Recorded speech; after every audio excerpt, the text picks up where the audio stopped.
This is Beyond the Moon, a Ditch Witch podcast where we dig deep into news, job site stories, Ditch Witch culture, and all the other dirt that makes up the industry.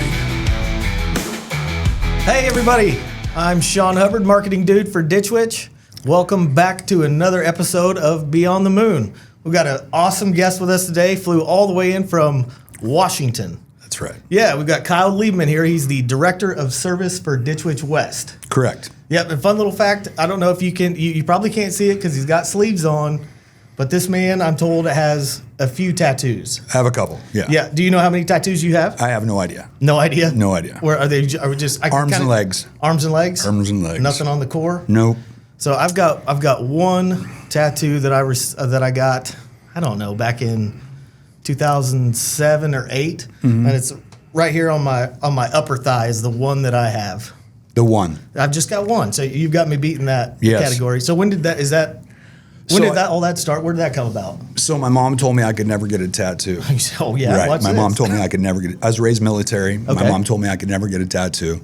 When I turned 18, I joined the military. I joined the Air Force. Okay. And the first thing I did was I got an American flag with an eagle on it. Nice. On my arm. That's what you do. Just to make my mom mad. Did it work? It worked. Yeah. Yeah. She pretended like I didn't have it for years. Yeah. Yeah. And then things changed, obviously. There you go. So it started at 18 and then just kept going from there. On? Yep. So you, no idea how many? No idea. 20? 50? Yeah. Yeah, probably. Anywhere around there? Yeah. That's crazy. Tattoos over tattoos over tattoos. Yeah. Yeah. No, that's cool. So you're in Oklahoma. We're sitting in Tulsa, Oklahoma right now. And you will be at the Ditch Witch factory tomorrow. That is correct. Right? So how often do you come to Perry, Oklahoma? How often are you in Oklahoma? What are these trips like for you? Annual conferences every year, obviously. Okay. But I've been on the service manager task force for a few years. And so last time we met with the task force, it's every quarter that we meet. I committed to come to the factory to do it. And so that's kind of like what I'm going to follow through with. So every quarter I'll be back to the factory and sit on the task force committee. How much different is Perry, Oklahoma than where you live? Extremely different. Yeah. Yeah. I think I can see Washington from here when I look out the window from up here. Yeah. You know, there's not many mountains in between. Yeah. No mountains, no trees. No mountains, no trees. Not too many big buildings. I mean, in Tulsa, we're in a decent sized building right now, but when you get out to Perry, Stillwater, where I live, 2 and 3 stories is about as big as we get. Yeah, it's a little slow out there. Yeah, a little different. Yeah. So let's talk about your responsibilities with Ditch Witch West. When did you start with the company? What role did you start in? Just kind of, how'd you get your start with Ditch Witch? I started in 98, so 25 to almost 26 years ago. Okay. And I started off as a technician in the shop. And I worked as a technician for a while, and I did field service for a while. And throughout that process, I started into the shop lead position, I guess you would say. Okay. And I just kind of organized the shop load for the day, and I worked with the mechanics and stuff like that. Okay, so what does a tech do? Does that mean that you're the hands-on guy if a piece of equipment comes in that's not functioning properly? You're the fix-it guy? Yeah, correct. Okay. Correct. As a mechanic, that's where I started. That's where I come from. So how is that still common? Do people bring equipment to Ditch Witch, or do you guys Ditch Witch West, or do you guys go out and service stuff in the field, or just kind of give me how does it work out? I've got a lot of field service guys. Okay. And with the drills on the jobs these days, you can't always just unscrew from your pipe, especially if your drill's broke down, and bring it into the shop. So we got to send guys out in the field. So we do a lot of field service, but we have a lot of in-store service too, Okay. A lot of guys bring their stuff in, yes. Yep. So you're now the Director of Service for Ditch Witch West. That is correct. What does that mean? Ditch Witch West is a massive Ditch Witch dealership. Yes. 13 stores. 13 stores. Yeah. And where are those all located? Obviously in the West. Yes, obviously in the West. So we have Alaska, Hawaii, Washington, Oregon, California, Arizona, and Nevada, pretty much. Yeah. So do you visit all those places? I do. You do? Yeah. I stopped by all the dealerships. So as a director of service, right, I'm the title director of service. So I oversee the service operations for all the dealerships. Okay. Yeah. I work with the sales teams and the parts teams. Yeah. Yeah. How difficult is that with 13 locations and I don't know what you just rattled off 6, 7, 8, 9 states? I don't know how many you just rattled off, right. but how is it like? Do you feel like a puppet master, or how does that all come together? I'll just say this: I have a good team of people that I work with. Yeah, Yeah, it requires a lot. Yeah. right? So do you have multiple people at each location that, Yes. that kind of report up to you, and you got your Yes. finger on, got a pulse on what's going on? Absolutely correct. And one of my biggest focuses is customer relations, right? So Okay. I communicate with our customers, work with them on what they need to do with their machines, and I work with the technicians and the service people and the parts people to make that happen. And I work with the sales teams for that too. I see. And you get to go to Alaska. And I get to go to Alaska. Yeah. How's that? Yay. I want to go to Alaska. You make it sound like, yeah, I could do It without snows. it. It's cold. You know, I heard it's a little cold up Yeah, there. it snows. It's cold. It's a different animal. And Yeah. we just took on the Alaska dealership a year ago. Oh, okay. Yeah, and so it's different. So is the, I mean, obviously, and I'm thinking like you just mentioned like some SoCal places in Arizona. So cold in Alaska, not cold in Arizona.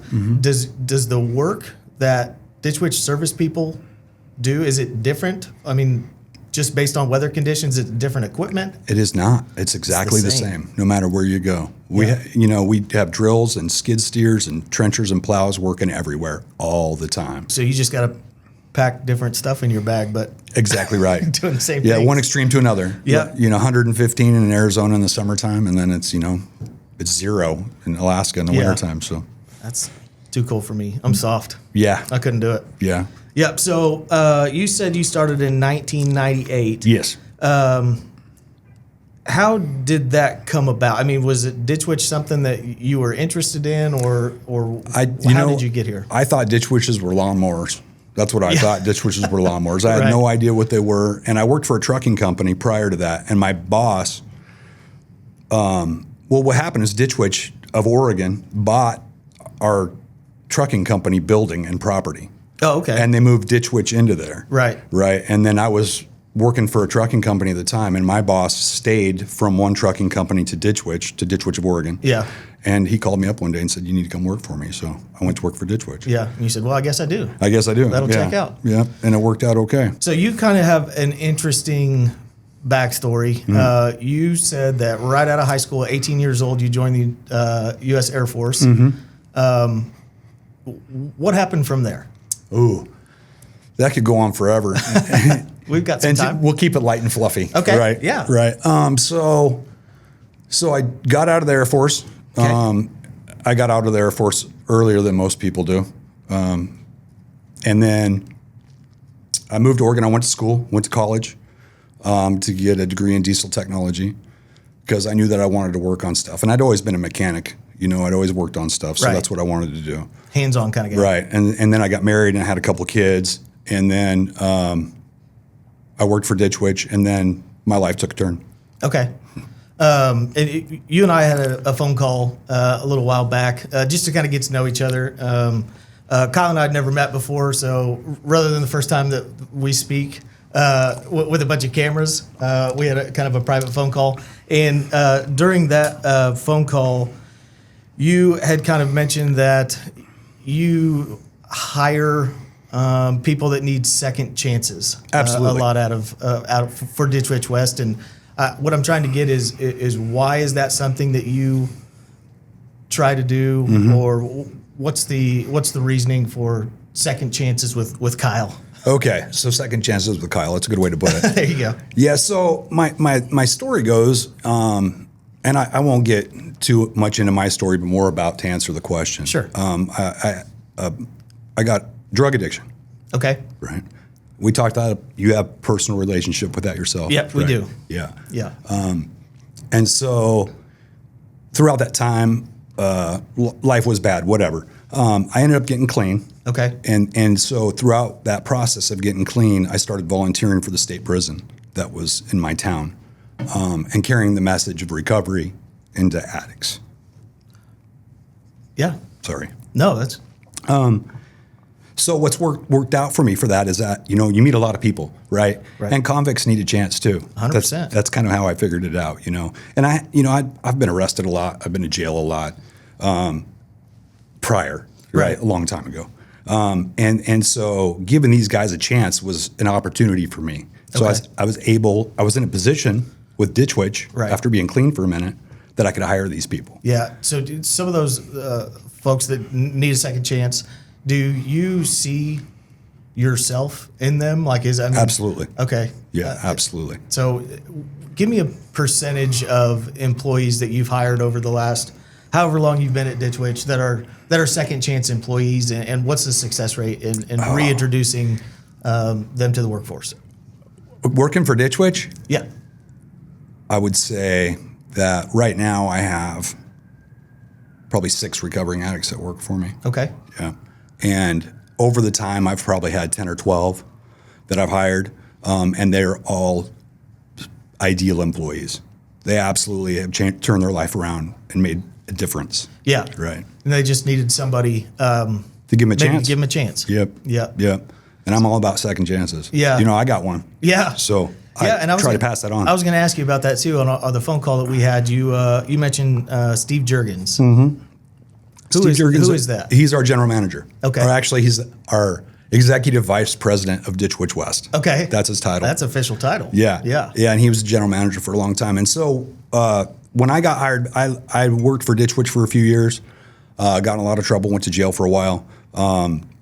And when I got out and got clean, he gave me my job back. Okay. Right. He saw something in me that I didn't see. Right. You know, for sure. And he gave me an opportunity. And so I didn't want to let him down. Yeah. Yeah. So you feel that you have I don't want to call it a special connection, but do you feel like you owe Steve something? Does he- Absolutely. Okay. Absolutely. He gave me a chance. Yeah. You know, and he's done that for a lot of people. Right. Yeah, he's just a good guy. He's a really good guy to work for. Yeah. Shout out Steve. Yeah, shout out Steve. Steve Jurgens. Thanks, buddy. That's right. Yeah. That's big time. Great man. Yeah. So how long have you, and I don't know if you want to go down this path or not, so we don't have to, but how long have you been clean and I've been clean for 21 years. 21 years. 21 years clean. That's awesome. Yeah, 21 years clean. Yeah. And I've been in recovery that whole time, and I do service work and help other recovering addicts that entire time, and I still do it today. Okay. Was there a certain event or anything in your life that made you go, man, Kyle, you got to figure it out. We're going down a bad path here, buddy. Like, was there something that stands out to you that was like maybe just a wake up call? Yeah, and I've had a few of those throughout my life, Right. but this one was pretty. In February 18th of 2003, I got shot in a home invasion. So you remember that date? Clearly. Yeah. Yeah, clearly. So point blank, 9mm, and it hurt. Yeah. Yeah, and I was living a really bad life. I was doing some really bad things, and Right. I wasn't doing anything right. Yeah. And I was on hiatus from Ditch Witch, of course, and so it really made me contemplate my choices, my life choices. Yeah. Right. And once again, given that opportunity, I was actually sentenced to prison, but I got offered a drug court program, Okay. and I took that path instead, and that's what led me back to Ditch Witch. Yeah. So you said February 18th, 2003.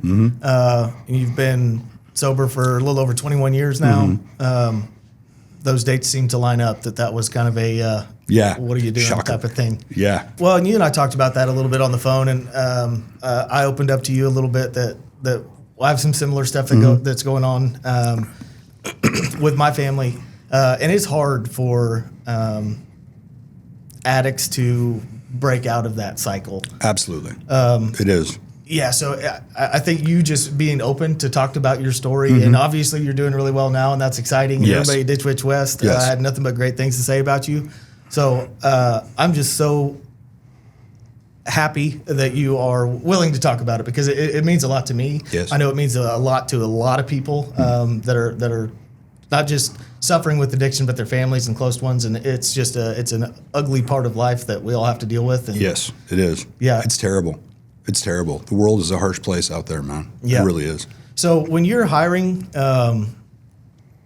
folks in recovery or that have been convicted of some type of crime, do you have a program in place to try to find people like that, or do you have a reputation now that people are like, I know a guy that can help you out? Like, how does that happen? You know, in the recovery community, as big as the recovery community is, it's actually a small place, right? So people here, there's a lot of misconceptions that go on. It's like, Mike, we don't ask if you've ever been convicted of a felony. Right.